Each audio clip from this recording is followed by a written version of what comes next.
आजच्या या पत्रकार आणि मित्रपरिवाराच्या वतीने आयोजित सत्कार सोहळ्यासाठी उपस्थित असलेले व्यासपीठावरचे सर्वच माझे बंधू मित्र, धाराशिव जिल्ह्यातल्या वेगवेगळ्या वर्तमानपत्राचे आणि वृत्तवाहिनीचे प्रमुख मित्रबंधू, आमच्या भगिनी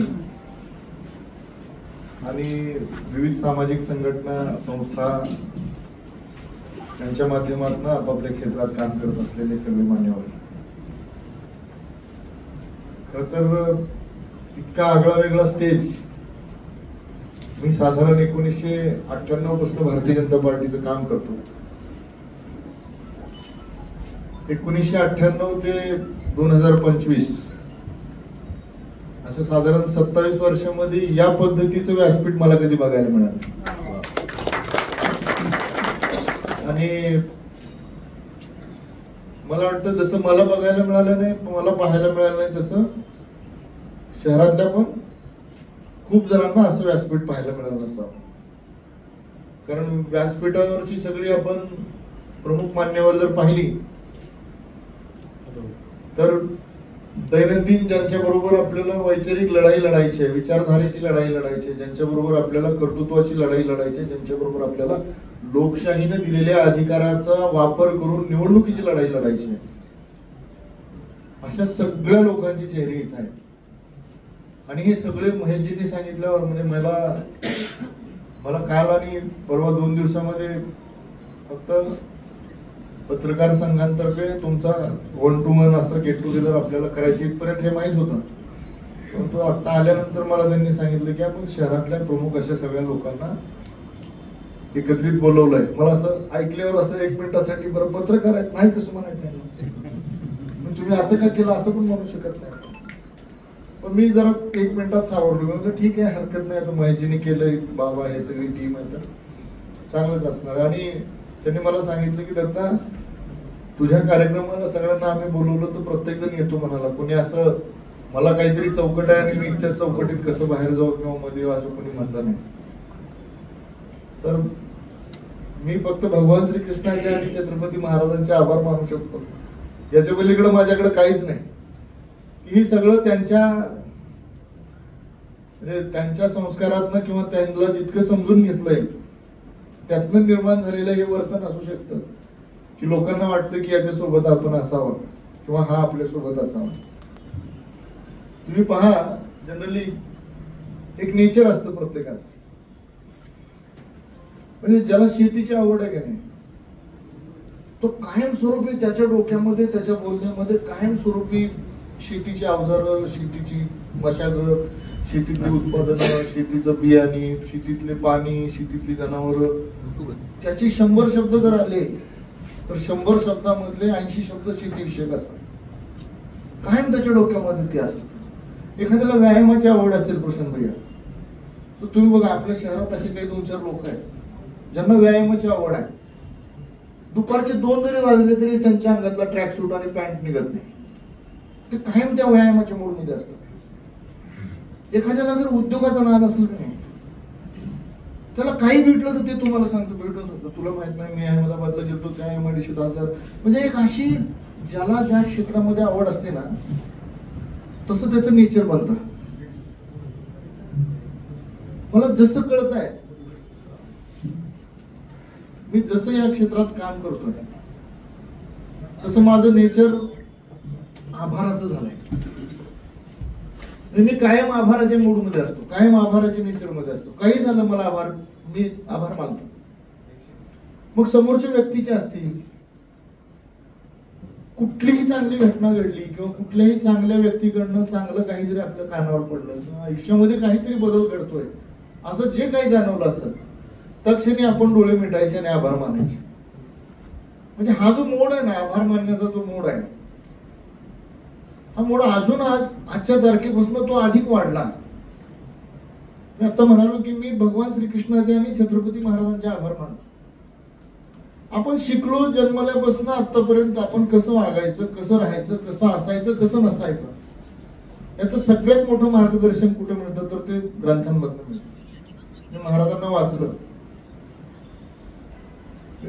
वाचलं, जितकं जमलं तितकं त्यातलं त्यांच्या नेतृत्वातनं, कर्तृत्वातनं, त्यांच्या प्रेरणेतनं जितकं जमतं तितकं घेतलं. आणि ह्या सगळ्या गोष्टी करत असताना महेशजींनी आता सांगितलं की कॉन्स्टेबलचा मुलगा इथपर्यंत आला, हे सगळं कसं केलं. तर महेशजी हे सगळं तर आपणच दिलेलं आहे. म्हणजे उद्योग म्हणून आपण मांडायचं म्हणलं तर यातल्या काही गोष्टी म्हणजे तुम्हाला यशस्वी असलेले फक्त आता हे 2 कारखाने, त्याचा फोटो इथे लावला आहे, किंवा ही बँकेचा हॉल, किंवा बँक पलीकडची मल्टीस्टेट इकडची जिल्हा पतसंस्था, हे सगळं यशस्वी उद्योगच तुम्हाला दिसतात. अयशस्वी झालेले उद्योग किती ते विचारायचं असेल तर ते मागे 4 जण बसलेत, त्यांना विचार. कारण नेहमी करता आनंदाचा उत्सव केला जातो, दुःखाचा कल हा नेहमी लपण्याकडेच असतो. दुःख कुठेही जागा शोधतं, कसं लपता येईल मला, आणि आनंद कायम उत्साह मनवण्याच्या मानसिकतेत असतो. कमी अधिक प्रमाणात मला 2 वेळेला अध्यक्ष व्हायला मिळालं. मी भारतीय जनता पार्टीचे आभार मानतो, नेतृत्वाचे आभार मानतो, जिल्ह्यातल्या सगळ्या सहकाऱ्यांचे आभार मानतो, आपल्या सगळ्या मान्यवरांचे आभार मानतो. म्हणजे त्या काळामध्ये, ज्या काळामध्ये पेपरला नाव जरी आलं तरी पेपर स्टॉलवर जाऊन विकत आणायचं. नाव आलं त्याला असं त्या हायलायटरनं त्याला करून त्याचं लॅमिनेशन करून ठेवायचं. मला आठवतं आपल्याकडं अहमदपूरला नागरगोजे नावाचे माजी आमदार होते, भगवानराव नागरगोजे.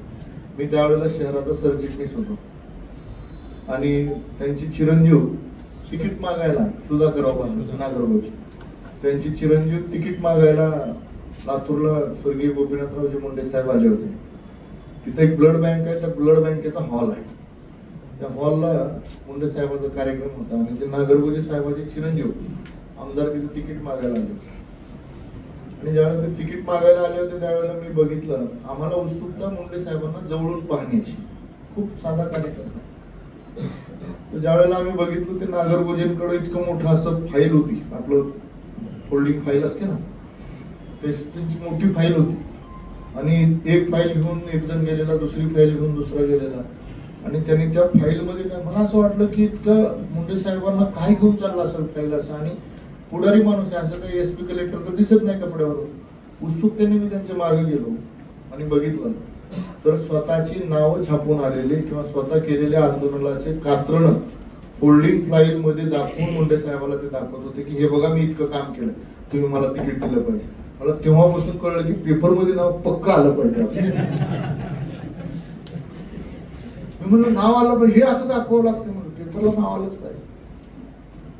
पण आत्ताची परिस्थिती, तेव्हाची परिस्थिती खूप आम्हाला कधी वाटलंही नव्हतं की मी सत्ताधारी पक्षाचा 2 वेळेला भारतीय जनता पार्टी सारख्या नेतृत्व असणाऱ्या पार्टीचा अध्यक्ष म्हणून. पण जे सुरुवातीला मी सांगितलं त्याच मानसिकतेत आपण कायम आभाराच्या मोडमध्ये राहिलो. काही घडलं, आभार आहेत, मग ते परमेश्वराचे असतील किंवा त्या विषयात मदत केलेल्या व्यक्तीचे असतील. आणि उद्योगाच्या बाबतीत तर म्हणजे हे सगळं इतकं अकल्पित आहे. मलाही माहित नव्हतं. इथं बालाजी कोरे आमच्या एका मित्राच्या मातुश्रीचं निधन झालंय त्यामुळे तिकडे गेले. पण ते जर असते तर त्यांना मी उभा करून विचारलं असतं की सांग आपण पेट्रोल पंपाच्या बाबतीत कसं झालं, जो पहिला उद्योग तुम्ही कसा केला, उद्योगातनं नेमकं आपल्याला इथपर्यंत कसं येतं. म्हणजे हे सगळं मी काल आपल्या धाराशिव जनता सहकारी बँकेचे म्हणजे उस्मानाबाद जनता सहकारी बँकेचे अध्यक्ष मान्य नागदे साहेबांना भेटायला गेलो. त्यांनी मला एक 10-15 मिनिटं बसून आध्यात्मिक क्षेत्रात काम करतात त्यामुळे त्यांनी खूप वेगवेगळ्या माध्यमातून उदाहरणं देऊन मला कौतुक केलं. आणि त्यांनी त्यांचे जे सहकारी तिथं होते त्यांच्याबरोबर गप्पा मारताना ते असं म्हणाले की चेहरा, चारित्र्य आणि मेहनत या 3 गोष्टी असतील तर तुम्ही यशस्वी होऊ शकता. त्यामुळे चेहरा म्हणजे असं की चेहरा म्हणजे तू किती गोरा आहे, तू किती काळा आहे किंवा तू किती सौंदर्य तुझ्याकडे दिलंय परमेश्वरानं, हा चेहरा नाही. चेहरा, चारित्र्य आणि मेहनत या 3 गोष्टी तुमच्याकडे असतील तर तुम्ही यशस्वीरित्या काम करू शकता. आणि ते कसं करू शकता म्हणजे आपल्याला, आपण कायम विद्यार्थ्याच्या मोडमध्ये असल्यामुळे आपल्याला ते चिंतन केलं आपण की हा हे म्हणतात ते नेमकं कसं. तर त्यांनी सांगितलं की लहानपणापासून तुम्हाला ज्या दिशेनं जायचं आहे त्या दिशेसाठीची तुमची एक काहीतरी रचना ठरली पाहिजे. आणि मग तशी रचना ठरवून जर तुम्ही कामाला लागला असाल तर मग तुमचा आपोआप एक चेहरा बनतो, ज्या चेहऱ्यावर समाज विश्वास ठेवतो. ते म्हणतात नाही बुवा हा आहे ना, मग हे करू आपण. आणि त्या विश्वासासोबत जर तुमचं नैतिक अधिष्ठान चांगलं असेल किंवा तुमची वागणं बोलणं समाजाशी व्यवस्थित राहणं किंवा कुणाचा कुठला एखादा व्यवहारात एखादा रुपया न बुडवणं किंवा एखाद्याचं काही न लुटणं, नैतिक अधिष्ठानानं राहणं, हे जर तुमच्याकडे असेल तरी तुम्ही यशस्वी होणार.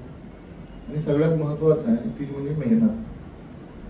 या तिन्ही गोष्टी म्हणजे महेशजींनी मला सांगितलं की धाराशिव जिल्ह्यातल्या रोजगाराच्या किंवा उद्योगाच्या संधी, या तिन्ही गोष्टी आपल्यासाठी महत्वाच्या. मी खूपदा विचार केला, प्रशांत भैया आपल्या जिल्ह्या एवढं मनुष्यबळ, आपण नेहमी म्हणतो हवा पाणी तुळजाभवानी, ही चांगली गोष्ट आहे. म्हणजे आपल्याकडं 2 नंबरचा स्वच्छ सूर्यप्रकाश आहे देशातला. आपल्या देशामध्ये सर्वात जास्त स्वच्छ सूर्यप्रकाश कुठं असेल तर 2 नंबरचं ठिकाण हे धाराशिव आहे. आपण बघतो सोलार एनर्जी मध्ये आपल्या जिल्ह्यामध्ये नाही जरी म्हणलं कमीत कमी 3.5 ते 4 हजार कोटी रुपयाची गुंतवणूक आपल्या जिल्ह्यात आहे. 3.5 ते 4 हजार कोटी. आपण सगळे पत्रकार बांधव याची माहिती घेऊ शकता. मग अर्थकारण कसं फिरतं तर आपल्याकडे कुठली गोष्ट अनुकूल आहे, आपल्या गोष्टीकडचं पोटेन्शियल कुठलं आहे. म्हणजे बघा आपण कोकणामध्ये गेलो तो कोकणाला विपुलता कशाची दिली आहे, सृष्टीनं तिथं निसर्गाची विपुलता दिली. आणि मग तिथली मनुष्याची घनता कमी आहे, लोकसंख्येची घनता तिथली कमी आहे, परंतु तिथं विपुलता कशाची आहे, निसर्गाची आहे. आपल्या इथली लोकसंख्येची घनता किती आहे, निसर्ग किती आहे, याच्यापेक्षा आपल्याकडे उपलब्ध असणारं मनुष्यबळ जे आहे, या मनुष्यबळाला आपण योग्य असं जर ट्रान्सफॉर्म दिला तर या मनुष्यबळाचा वापर आपण प्रत्येकाला व्यवसाय म्हणजे प्रत्येकाच्या हाताला काम, प्रत्येकाच्या खिशाला दाम आणि प्रत्येकाच्या चेहऱ्यावर समाधान राहू शकतो. आम्ही बनवताना असंच बनवलं. म्हणजे आम्हालाही माहित नव्हतं की आम्ही कधीतरी कारखाना काढू किंवा आम्ही कधीतरी कारखाना यशस्वीरित्या चालवू.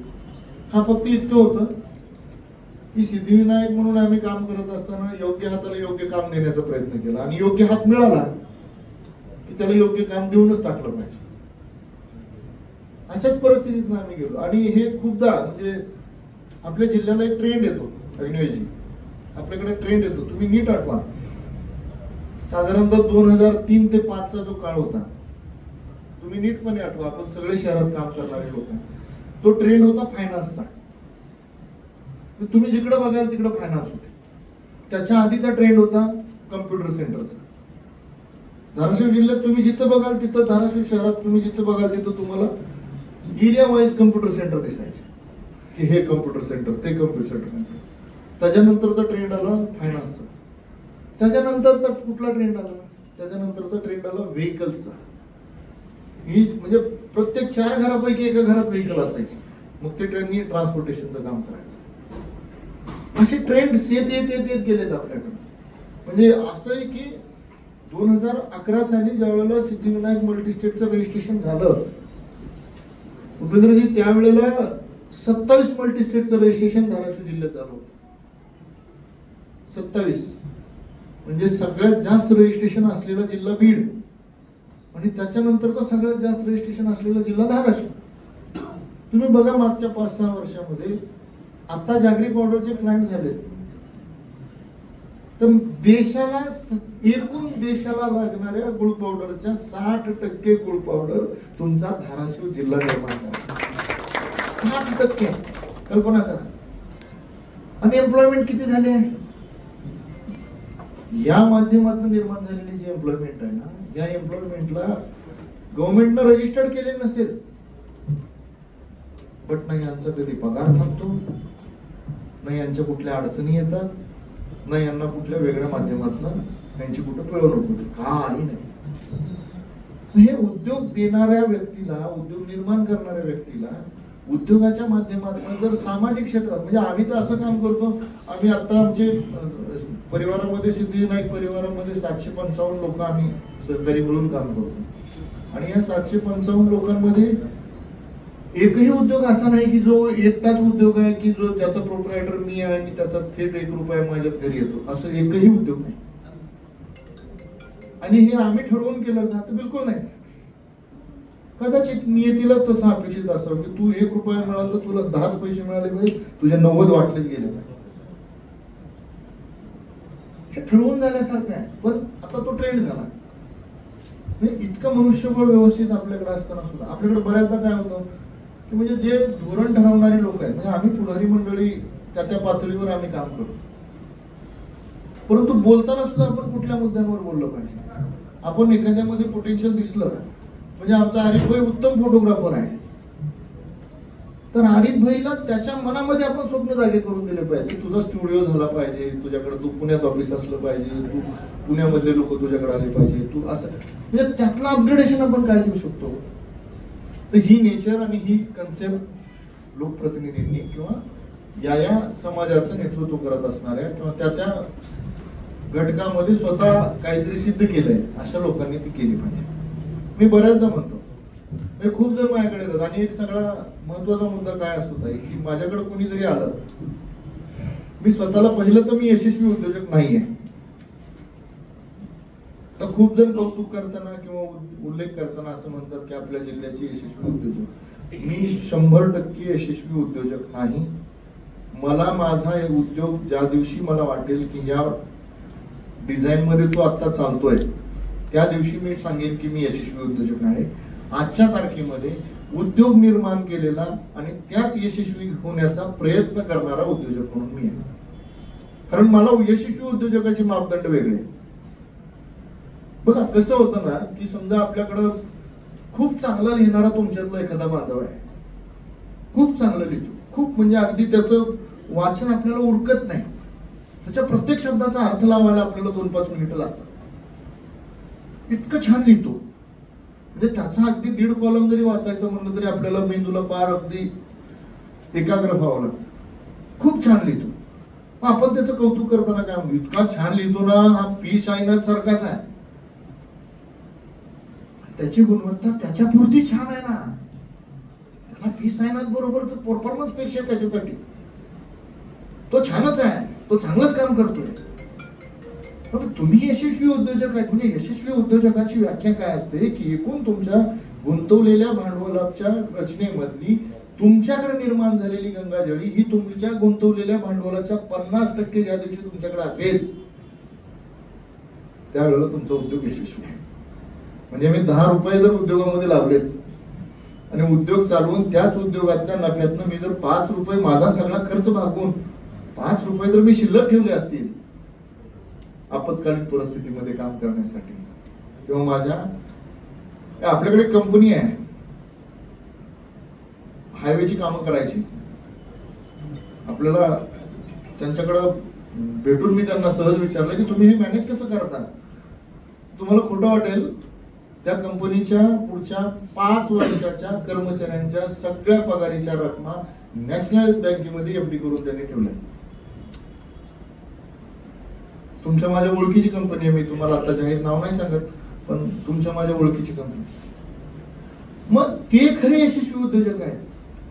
आज कोविडच्या कालावधीमध्ये आम्ही ज्या वेळेला काम केलं, कोविडच्या कालावधीमध्ये 3 महिन्याच्या वेतनाची रक्कम एकत्रितरित्या आम्हाला ज्यावेळेला द्यावी लागली, त्यावेळेला काय परिस्थिती निर्माण झाली उद्योजक म्हणून आपल्यावर. आणि ते तर देणं अनिवार्य होतं, दिलंही पाहिजे होतं, आम्ही दिलं पण. मग त्यावेळेला ठरलं की आपल्याला आपली डिझाईन, आपल्या ज्या व्हॅल्यू ऍडिशन आपल्याला संस्थात्मक करायच्या, व्यवसायात्मक करायच्या, त्यासाठी काय केलं पाहिजे. त्यासाठी ह्या 10 गोष्टी करायला लागतात.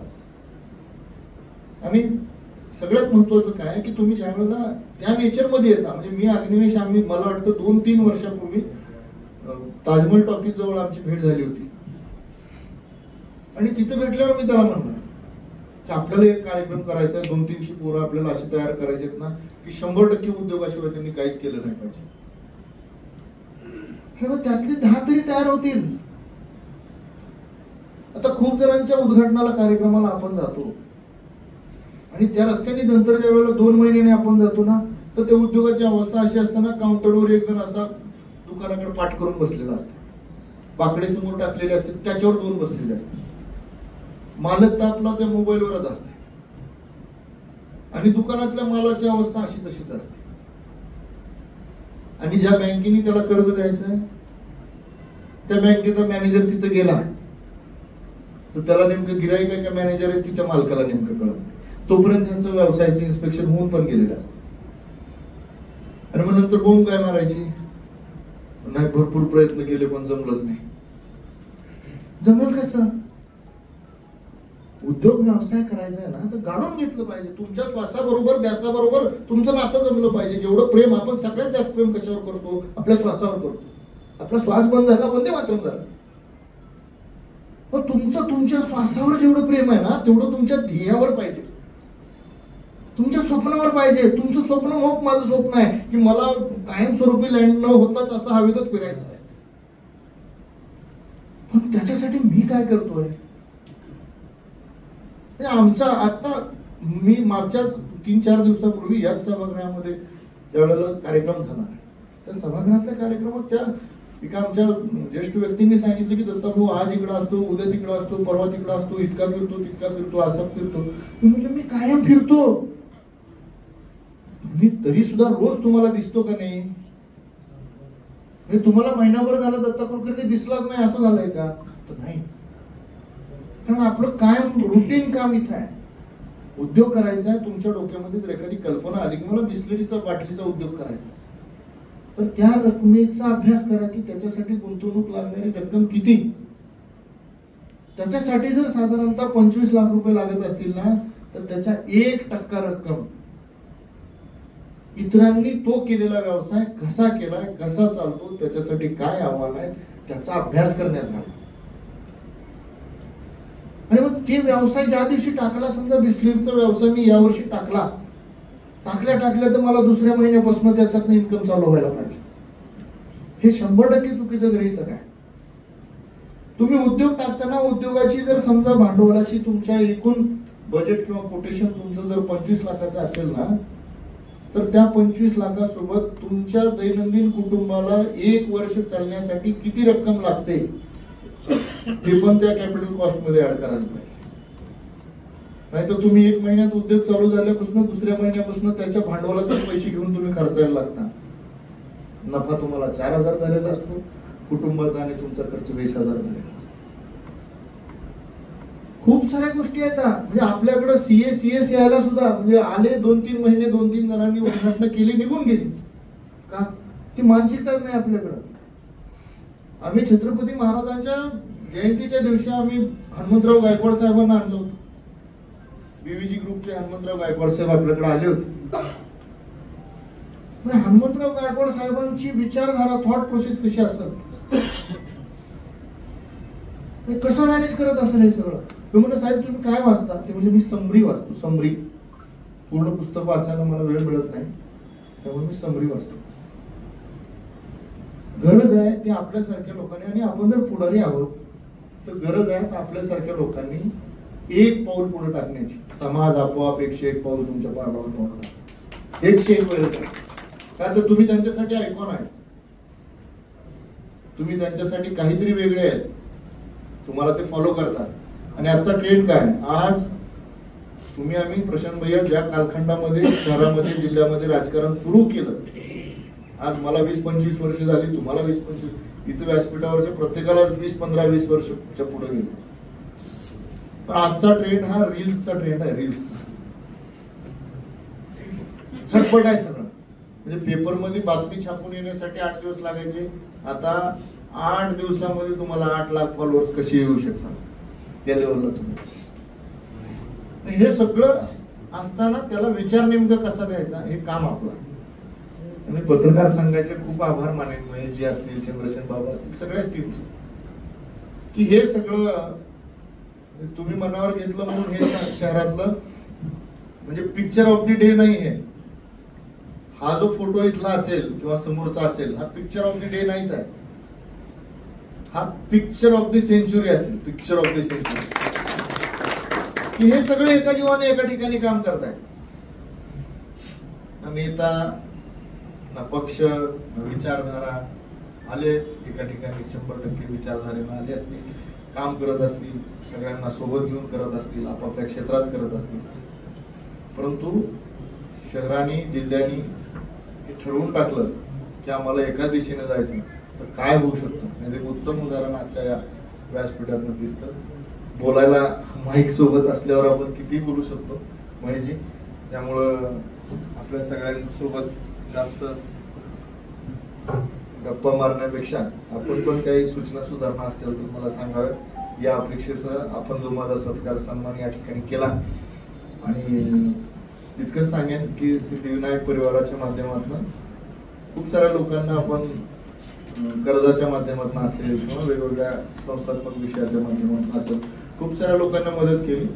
आणि तो परिवार आजच्या तारखेमध्ये माझ्याकडं वेगवेगळ्या रचनेतून जोडला गेलेला तो जो परिवार आहे तो साधारण 42,000 लोकांचा आहे. 42,000. 42,000 संख्या अशी आहे की ज्या 42,000 लोकांचा 1 to 1 दत्ता कुलकर्णी बरोबर डायलॉग झाला. आयदर त्यांनी बँकेमध्ये ट्रान्झॅक्शन केलंय नॉर त्यांनी कुठल्या तरी इन्स्टिट्यूट बरोबर डिस्कस केलंय. आणि त्या 42,000 लोकांपैकी या शहरामधली संख्या 22,000च्या आसपास आहे. आपलं शहर जरी म्हणजे 1,00,000-1.5 लाख लोकसंख्येचं असेल पुढारी विचार करताना त्यातल्या मतदाराच्या संख्येचा विचार करतो. आणि इतक्या संख्येमध्ये सुद्धा सगळ्यात महत्वाचं हे आहे की ट्रेंड जो असतो लोकांचा या शहरातला ट्रेंड जो आहे तो ट्रेंड 100% सकारात्मक विचारधारेचा. म्हणजे वेगवेगळे अनुभव आम्ही एकावर एक आधारित आहे. म्हणजे आजच्या तारखेमध्ये परिवारामध्ये आम्ही बँकिंग चालवत असताना बँकेसाठी डिपॉझिट मागायला कधी कोणाकडे जात नाही. तुम्ही बघा सोशल मीडियावर टीव्हीची जाहिरात नसते, कर्जाची जाहिरात असते, ती पण सोनी तारांची. कारण आजची तारीख अशी आहे की 20 वर्षापूर्वी बँक काढली. 20 वर्षापूर्वी ज्या व्यक्तीचा अकाउंट माझ्याकडे होतं ती व्यक्तीच आज मोठी झाली आहे. त्यावेळेला तिच्याकडे 1,000 रुपये होते, आज तिच्याकडे 1 लाख रुपये आले. आणि ती 1,000 रुपये त्यावेळेला सिद्धिविनायक मध्ये होते, आता 1 लाख रुपये पण आता सिद्धिविनायक मध्ये. बँक मोठी होते म्हणजे काही वेगळं होत नसतं. बँकेसोबत असलेला, उद्योगासोबत असलेला, व्यवसायासोबत असलेला जो घटक आहे जो तुम्ही कनेक्ट केलेला आहे त्याची प्रगती ही आपोआप तुमची प्रगती असते. आणि खऱ्या अर्थानं मला म्हणजे 2 मिनिटं घेतो. खऱ्या अर्थानं माझा स्वतःचा विश्वास ह्या 2-3 गोष्टींवर आहे की सातत्यानं काम करणं, जितकं आपल्याला जमतंय किंवा आपल्याला जितकं पचतंय, थोडक्यात आपल्या मराठवाड्या भाषेत जितकं आपल्याला पचतंय तितकंच करणे. आणि सगळ्यात महत्वाचं सातत्यानं करणे. त्याच्यातलं सातत्य थांबलं किंवा सगळ्या 10 दिशा 10 वेगवेगळ्या पद्धतीने जाऊ शकतात. भारतीय जनता पार्टीने मला दुसऱ्यांदा अध्यक्ष केलंय. आपल्या सगळ्यांच्या सत्काराचं निमित्त तेच आहे. पार्टीने मला अध्यक्ष केलं. मी पार्टीचा खूप खूप ऋणी आहे. आणि मी पहिल्यांदा जे सांगितलं ते मी आभाराच्या मूडमध्ये कायम आहे आणि राहीन. पण मला वाटतं की पत्रकार संघ आणि या सगळ्या टीमनी एक असं जे महेशराव जे मगाशी तुम्ही बोललात तसं फोरम काहीतरी जरी करता आलं तरी आपण करू. आणि पत्रकारांमधलं पण सयाजी सारखा एक उत्तम उद्योजक तयार झाले. कुठे गेले आपले सयाजीराजे? उत्तम उद्योजक तयार झाले सयाजीराजे सारखे. आमचं ठरलं की मी म्हणालो की आमदार राणा जगजितसिंह पाटील साहेबांचे त्या नाशिकच्या एका कंपनी बरोबर खूप चांगले संबंध आहेत. ते कुणाला येऊ देत नाहीत तिथं भेटायला, पण त्यांच्या संबंधाचा वापर करून आपण तिथं जाऊ आणि ते सगळे टूर करू म्हणलं आपली 10 लोकांची ज्यांना यायचं. शिंदे साहेबांनी अजून एक जण आहे तर ते येऊ देत नाहीत तिकडे किंवा त्यांना ते तेवढे ते बिझी शेड्यूल आहे त्यांचं की त्यांना त्याचं आता गरज नाही वाटत की लोकांना कुठेही करावं. पण आपण जर तिथे गेलो तर आपल्यातलं कुणी 10 पैकी 1 जण जरी आपण तयार झालो तरी आपल्यासाठी खूप आहे. तर सयाजीराव सारखा पण एक चांगला उद्योजक इथं तयार झाले. असं काय करता येतं की आपण बघूया आणि या पूर्वच्या दिशेने जाऊया. मी आपला नम्रतेनं परत एकदा आभारी आहे. धन्यवाद.